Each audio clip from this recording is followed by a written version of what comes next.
so I'm going to do a video today on soft kit equipment, primarily what I wear when doing soft kit. For those who don't know, again, armored combat is all about fighting in steel, full metal armor, steel weapons, but we don't train like that all the time, especially at the hall. We tend to do a fair amount of soft kit training.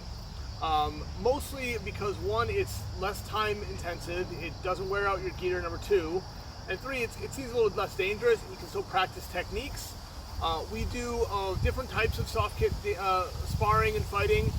Most commonly I'd say we do half speed, half power, so you're moving slow speed weapon strikes, blocking, moving at slow speed and slow power. Not even half power, honestly, it's lower than that. The idea is to get flow and formation and get an understanding of where weapons move, and trying to train that into your brain at slow repetition. Just like when you start martial arts, you're going to throw that same punch over and over again, right? We're doing that too, and then you're moving it in a live environment, but again, slowed down so your brain can process it. Next up is just full contact, full speed. So you're again full weapons, but you're throwing full strikes while doing it. You're hitting as hard as, not as hard as you can, but you're hitting hard.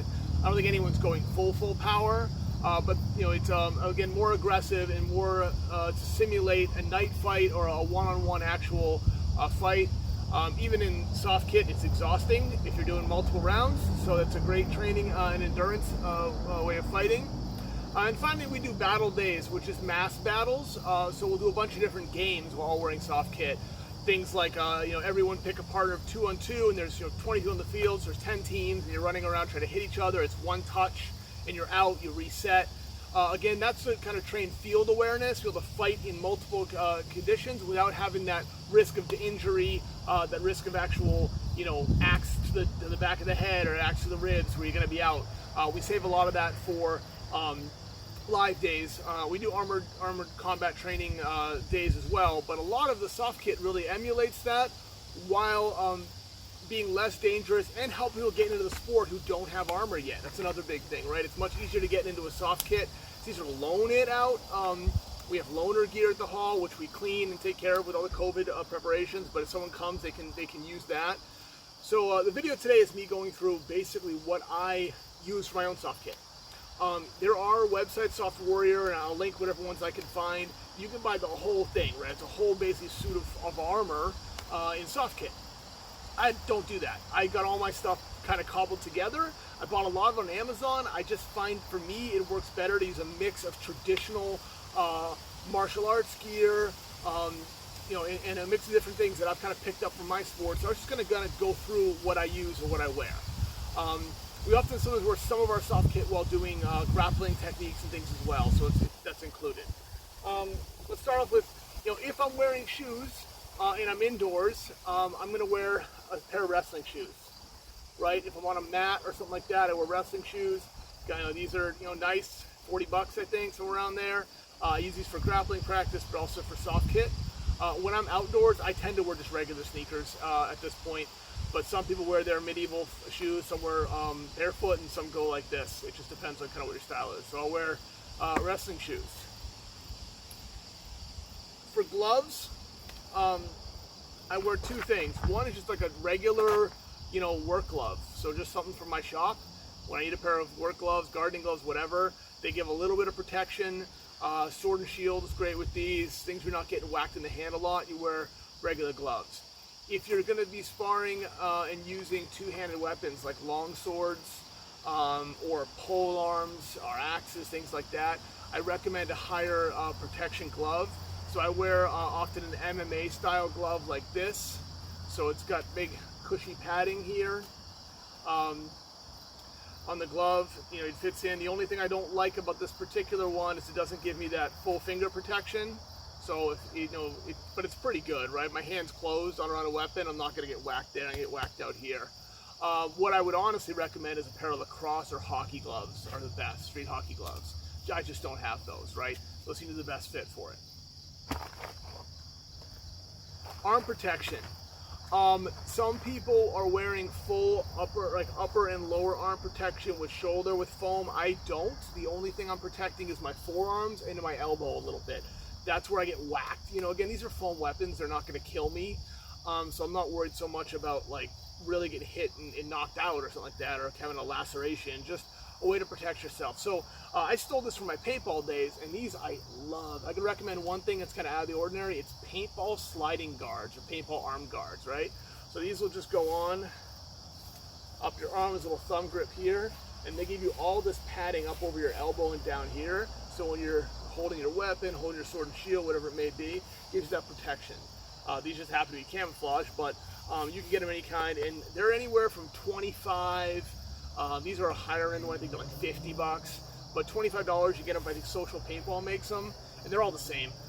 They're just really nice, super durable, and they stay on, which is the thing I like about them. You slide them up, they just stick. They never come down. So these are highly recommended as far as an alternative to buying like a whole kit with it.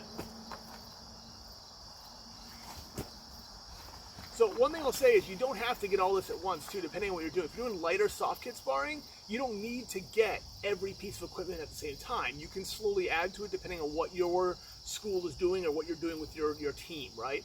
So the things you need to have, obviously, are head protection, has to have that. Probably, you have to have groin protection, and you probably want chest protection next. And then as you get more full contact, you add more equipment. As you get harder hitting, you add a little bit more. Again, the goal here is not to be exactly like a steel fight, is to practice the skills you bring into it. So next thing up is a chest protector. Just goes around my head, wraps around my body like this. Again, I got this on Amazon. This is a cheap one. I think it was in the $25, something like that. I'm going to try to add links to all these. I prefer a very lightweight protector and one that doesn't cushion the blow so much as some of the bigger ones. I like to feel that hit on the chest a little bit. It doesn't bother me. I just like the way this one fits. So again, this is just a little wraparound, a little rib protection. That's it.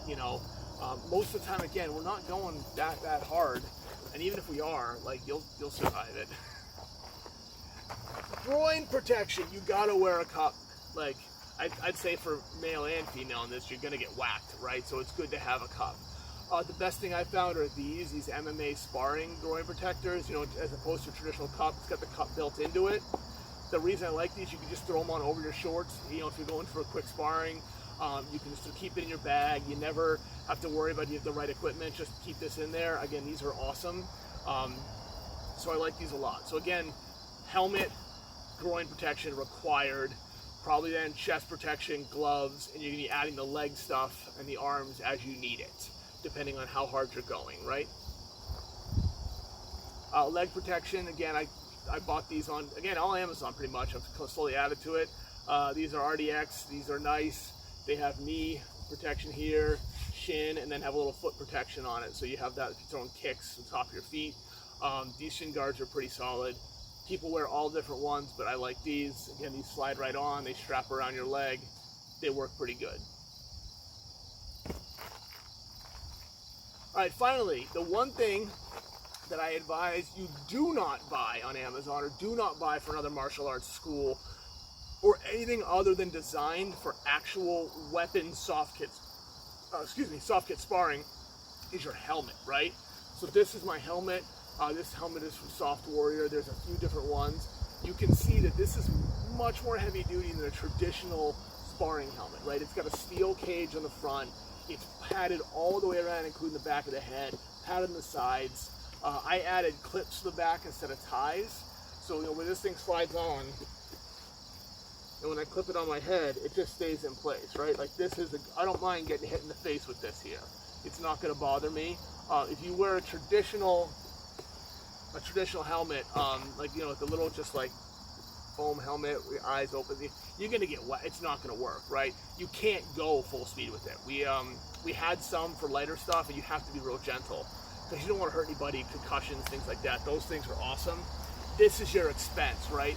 So Bohurt Tech makes one. There's a couple other guys out there and companies that make them, but you got to buy something that's really designed for the level of contact that we're doing when you're snapping a sword or a pole arm and it's whacking you upside the head, right? So do not skimp on this. If there's anything you're gonna buy, this is where your money's gonna go. $125 to $175 is probably the cost for something in this quality, right? Bohurt Tech ones are more expensive. They're around $175. They're a plastic face. They look like an actual night helm with the eye slits and then the foam's all in it. They're awesome. I honestly wish I had one of those. This works just wonderful. It just gives me more vision than I probably would have in a real helm. So it's a little bit more sportified, I guess. So yeah, that's pretty much it. Like I said, you're looking at your biggest expense, your helmet. 125, 150 bucks. Let's throw in the middle. $150 for your helmet. That's where you're going to spend your money, protecting your noggin. After that, you're looking at 25-ish for a chest protector. You're going to be looking at 25 for a groin protector, and then if you have a pair of work gloves, you can literally go and start soft kit training. I didn't go into weapons. This is just the armor. The reason I didn't go into weapons is really twofold. One, I don't have a lot of them. The hall where I have has loaner weapons, and I tend to borrow those right now because I've been trying to get my soft kit together.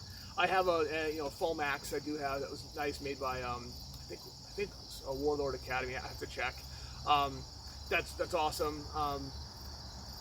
But in general, most of the places, if you go to one of the schools and you start training with someone, the easiest thing to borrow is a sword, right? Someone will have a foam sword you can grab. What you can't borrow usually is the armor as easily because everyone's wearing their own gear, right? They can't hand you an extra sword to go play. They can't hand you an extra helmet. They have their helmet.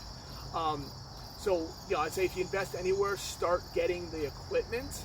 You can buy like any kind of LARPing or foam sword, and you can literally make them, right? They're not that complicated compared to the gear. So again, that's what I wear when we train. I have a battle day coming up this weekend. We soft kit spar every week, every Friday at the hall, as well as other times. So highly recommend you getting these things if you want to get into armored combat and want to be serious about it. It's the best way to train consistently, so you're not constantly getting in and out of armor, and you can do it in a reasonable amount of time and get very good at your skills and techniques. Again, my name is Chuck. Follow my page, like, subscribe, leave a comment if you have some different gear that you like that you may use or questions about what I'm using. And I will add links below to all of the equipment that I can find so you can easily get it if you want to have something similar to what I'm using. Thanks.